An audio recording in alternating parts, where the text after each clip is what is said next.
Salam. Om Swastiastu. Namo Buddhaya.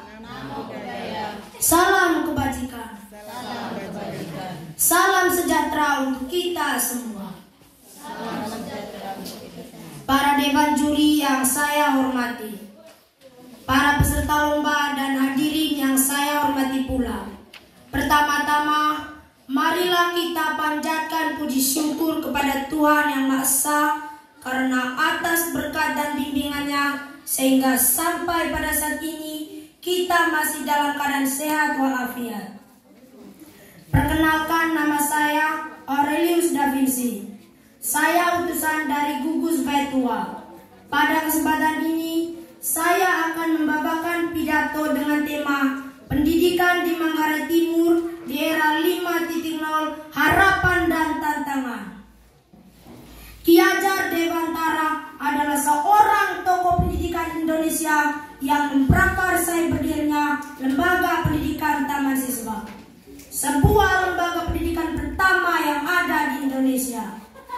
Beliau selalu menjadi motivator, inspirasi, teladan khususnya bagi para guru dan pelajar umumnya di dunia pendidikan di Indonesia. Seiring berjalannya waktu, dunia pendidikan semakin berkembang dan semakin maju, di mana ilmu pengetahuan, teknologi, dan informasi tidak dapat dipisahkan dari dunia pendidikan sekarang ini.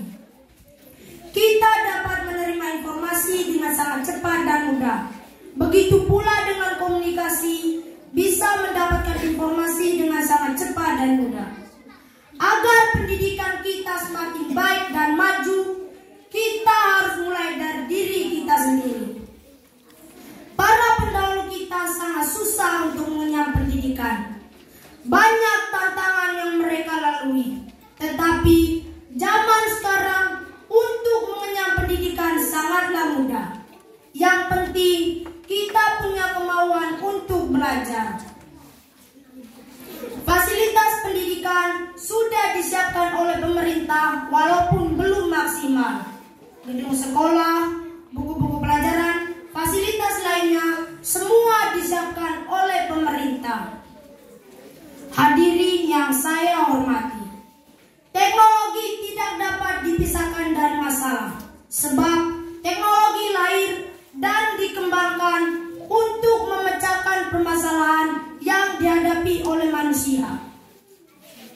Pandemi COVID-19 adalah masalah seluruh bangsa, bahkan dunia pada umumnya, yang membawa perubahan dan tuntutan adaptasi berbagai bidang kehidupan termasuk dunia pendidikan. Bagaimana memanfaatkan teknologi pembelajaran yang tepat sesuai kebutuhan akan mendorong ketercapaian tujuan pembelajaran itu sendiri. Lalu, bagaimana caranya guru sebagai fasilitator penyelenggara kegiatan pembelajaran memiliki kebebasan untuk merancang desain pembelajaran yang akan diterapkan di kelas masing-masing. Peran guru dalam mengembangkan pembelajaran harus mampu merekayasa pembelajaran siswa yang menarik, bervariasi, berulang, dan meningkat. Hadirin yang saya hormati, di era ini perkembangan teknologi dalam berbagai aspek kehidupan sangatlah cepat. Salah satunya adalah konsep Soekitiv 5.0 yang pertama kali dibahas dan digagas oleh negara Jepang pada tahun 2019.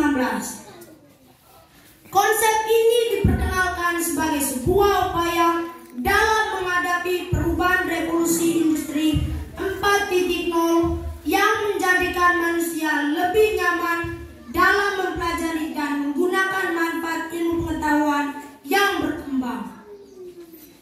Pembelajaran di era 5.0 memfokuskan guru sebagai pusat inovasi dalam pembelajaran. Artinya, guru dan siswa dilibatkan langsung dalam proses kegiatan pembelajaran.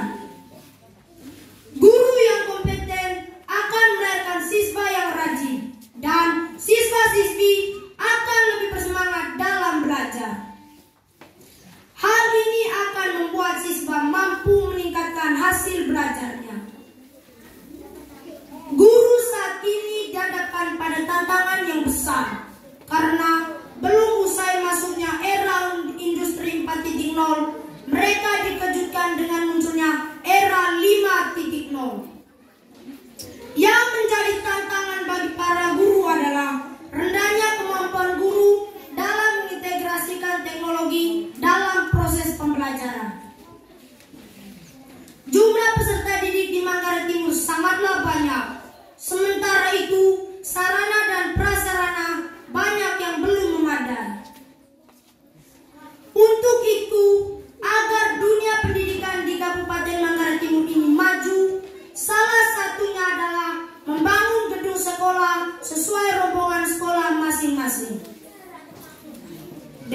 saja pidato saya pada kesempatan ini.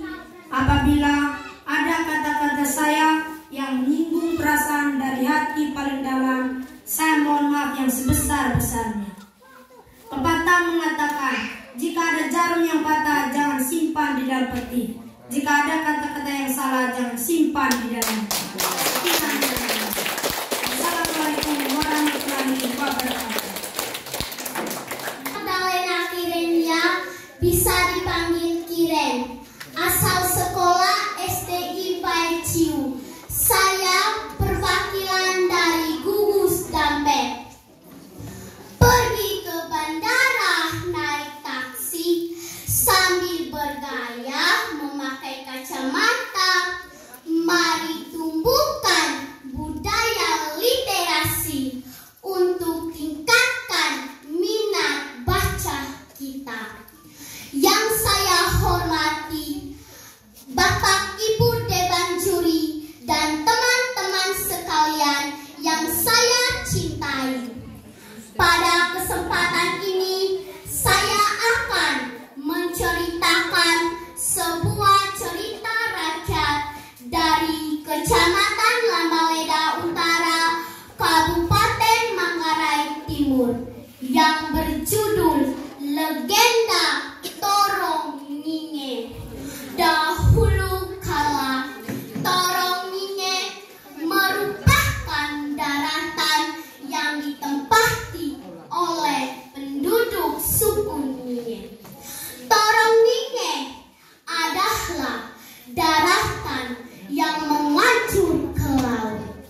Di sebelah selatan Kampung Ninge atau Pejang Ninge ada mata air yang bernama Pong Penus. Penduduk suku Ninge bekerja sebagai petani. Sore hari mereka baru pulang ke rumah.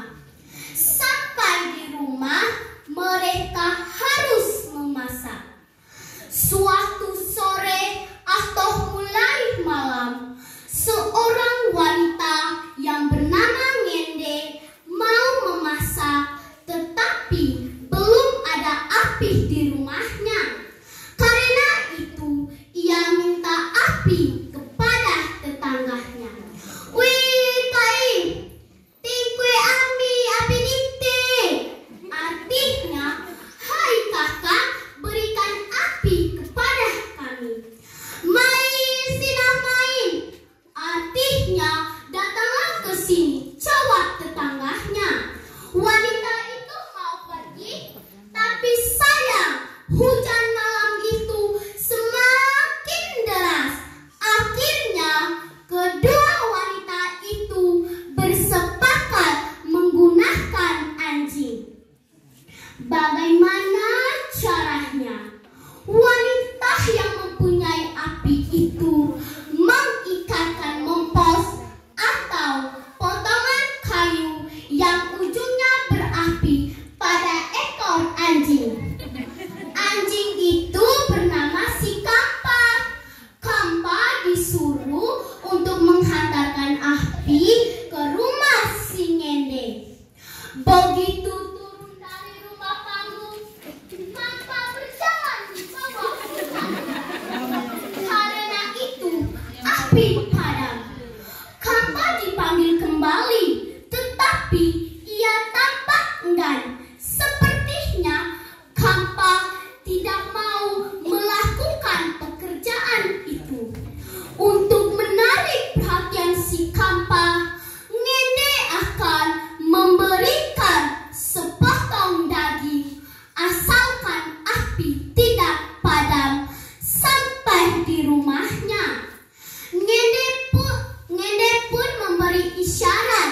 juga melakukan hal yang sama.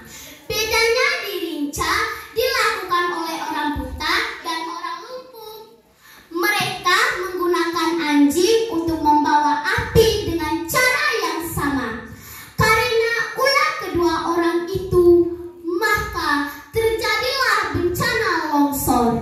Mereka pun meninggalkan Rinca dan tinggal di Belek sampai sekarang. Torong Ninge sudah ada sejak dahulu, sebelum penduduk suku Ninge tinggal di sana.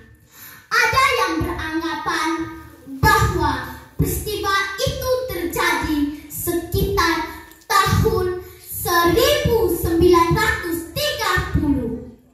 Anggapan ini didasarkan pada kenyataan bahwa tahun 1960 tiang rumah masih ada.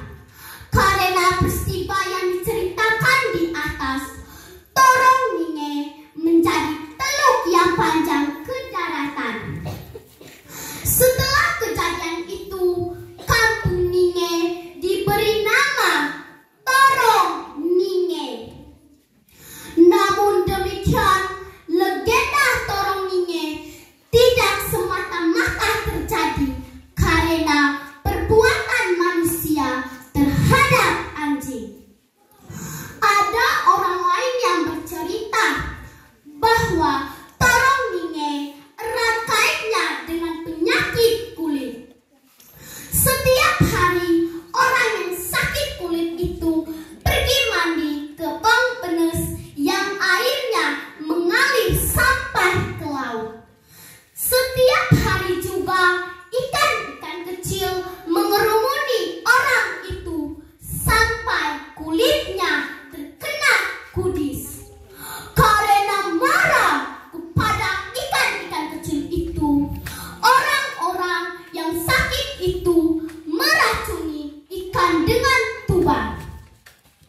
Semua ikan kecil mati. Sementara itu, ikan besar yang menjadi raja laut datang dengan marahnya untuk menyatakan perang melawan manusia. Dalam peperangan disepakati bahwa manusia memakai benteng munak buku, sedangkan ikan mengandalkan ikan panabangka atau ikan-ikan yang jenis moncongnya panjang. Terjadilah peperangan, banyak ikan yang mati, manusia menang. Pada malam hari, manusia merayakan kemenangannya. Ketika manusia sedang berpesta, bangsa ikan mencari taktik untuk memusnahkan manusia di bawah pimpinan Raja Siput, yaitu si Rontong. Taktiknya ialah menggiring air laut dari berbagai arah untuk mengepung kampung Ninge. Untuk itu, Rontong menyanyikan lagu dengan syair palele onalai lana palele denge. Lagu ini seolah-olah mengundang air dari berbagai arah untuk mengepung kampung Ninge. Demikianlah kampung Ninge terkepung air sehingga Ninge menjadi laut. Dari cerita ini kita diajak untuk saling mencintai sesama makhluk ciptaan Tuhan, tidak mengulangi kesalahan yang sama, apalagi kesalahan yang merugikan orang lain. Burung irian, burung cendrawasih. Cukup sekian dan terima kasih.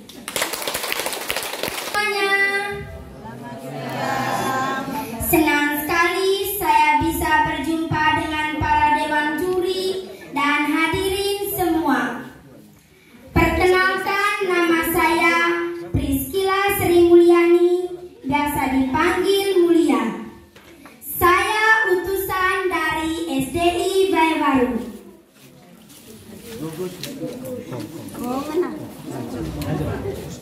Pada kesempatan ini, saya akan bertutur cerita lokal Manggarai Timur yang berjudul Legenda Torong Ninge dengan penulis Bapak almarhum Kanis Parung. Penerbitnya CV Grafico Ruten Flores. Legenda Torong Ninge. Dahulu kala, Torong Ninge merupakan daratan yang ditempati penduduk suku Ninge. Torong Ninge adalah daratan yang mengajur ke laut. Di sebelah selatan Kampung Ninge atau Bejang Ninge ada mata air yang namanya Pong Penes. Penduduk suku Ninge bekerja sebagai petani. Sore hari mereka baru pulang ke rumah. Sampai di rumah mereka harus memasak. Suatu sore menjelang malam, seorang wanita bernama Ngende mau memasak, tetapi belum ada api di rumahnya. Karena itu, ia meminta api kepada tetangganya. "Oe, tengke api di te," yang artinya, "Hai kakak, berikan api kepada kami." "Mai sina main," yang artinya, "Datanglah ke sini," jawab tetangganya. Wanita itu mau pergi, tetapi sayangnya hujan malam itu semakin deras. Akhirnya kedua wanita itu bersepakat menggunakan anjing untuk membawa api. Bagaimana caranya? Wanita yang mempunyai api itu mengikatkan mempos atau potongan kayu yang ujungnya berapi di ekor anjing. Anjing yang bernama Kampa disuruh mengantarkan api ke rumah Ngende. Begitu turun dari rumah panggung, Kampa berjalan di bawah hujan deras. Karena itu, api padam. Kampa dipanggil kembali. "Kampa, oh Kampa, oh." Tetapi ia tampak enggan. Sepertinya Kampa tidak mau melakukan pekerjaan itu lagi. Untuk menarik perhatian Kampa, Ngende akan memberikan sepotong daging asalkan api tidak padam sampai di rumahnya. Ngende pun memberikan syarat kepada Kampa untuk kembali mengambil api di rumah tetangganya. Untuk kali yang kedua, tetangganya mengikatkan mempos pada bagian perut si Kampa. Dengan begitu, Ngende yakin api tidak padam dan tidak akan terjadi apa-apa. Begitu tiba di halaman kampung, Kampa menjerit kepanasan. "Au, au, au." Bagian perutnya terbakar. Melihat anjing meronta kesakitan, kedua wanita itu tertawa terbahak-bahak.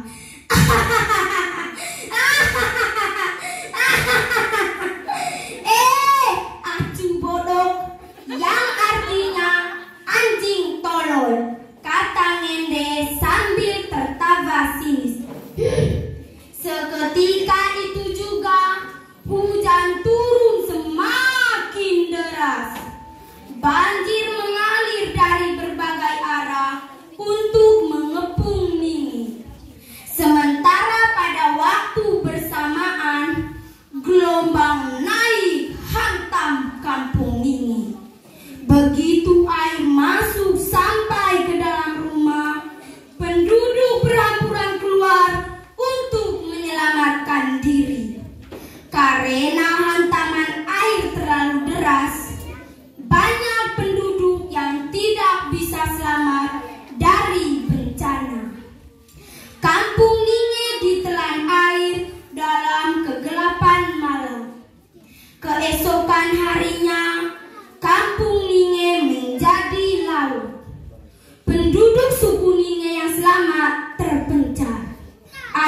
ke timur, ada yang ke barat, dan ada pula yang ke selatan.